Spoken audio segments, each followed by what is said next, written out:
Nandito na nga tayo sa Barangay Talibao, which is less than 3 minutes mula sa sentro ng bayan. Bibisitahin natin ang isa sa 5 tinapa factory na nandito sa barangay. Natatakam na nga ako na aamoy ko na ang tinapa, kaya tara, samahan niyo ako.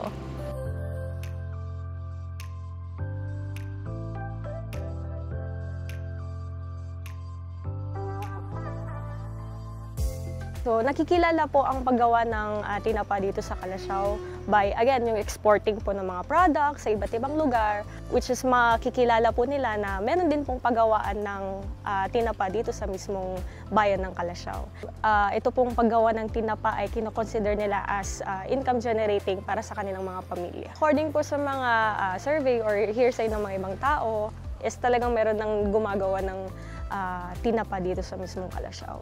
And with that, sir, na-include na rin po siya sa Tourism Development Plan na sino-showcase din na aside from puto, well-known din po ang tinapa making dito sa Calasiao. Nag-start po ako noong 2022. Yun ang kasanayan namin na kinabubuhay. Dati kasi, nung bata pa ako, ito yun na yung trabaho ko. Nung medyo nagkaedad na, may pamilya na, ito na naisipan kong ito na kasanayan kong trabaho, try ko. Medyo successful naman. Napag-aral ko yung mga anak ko, napagtapos sila. At pati yung hirap kasi, gigising ka ng mga bandang alas 11 ng gabi, bye-bye ka na.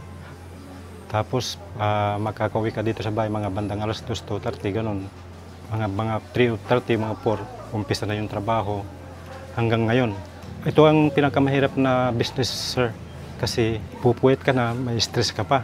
Kasi sabi ng yung doktor ko, huwag ka nang gumamit ng usok, sabi nga nila. Kasi magkakuha tayo ng sakit doon.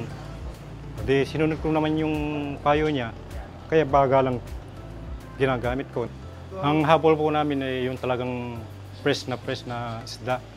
Kasi pag hindi natin nabutan yun, mawawalan kami, walang trabaho.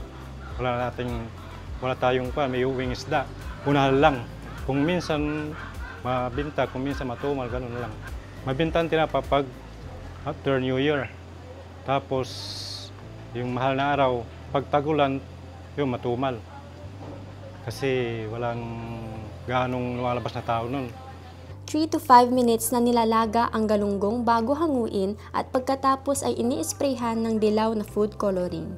Pagkatapos ay ipinapatuyo sa init ng baga for 2 minutes bago balutin.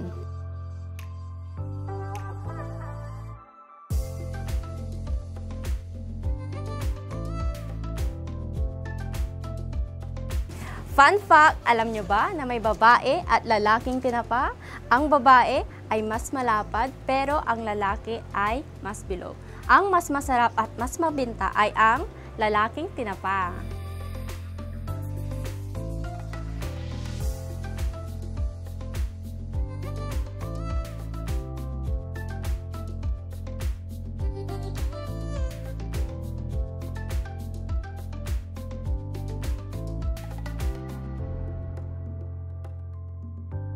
Sa halagang 50 pesos, for 5 or 6 pieces, depende sa size ng isda, may pang-almusal ka na. At ang masarap na panghimagas, syempre, ang puto Calasiao. Sa pagbabalik ng ganda mo, Pangasinan, yan na ang ating matitikman.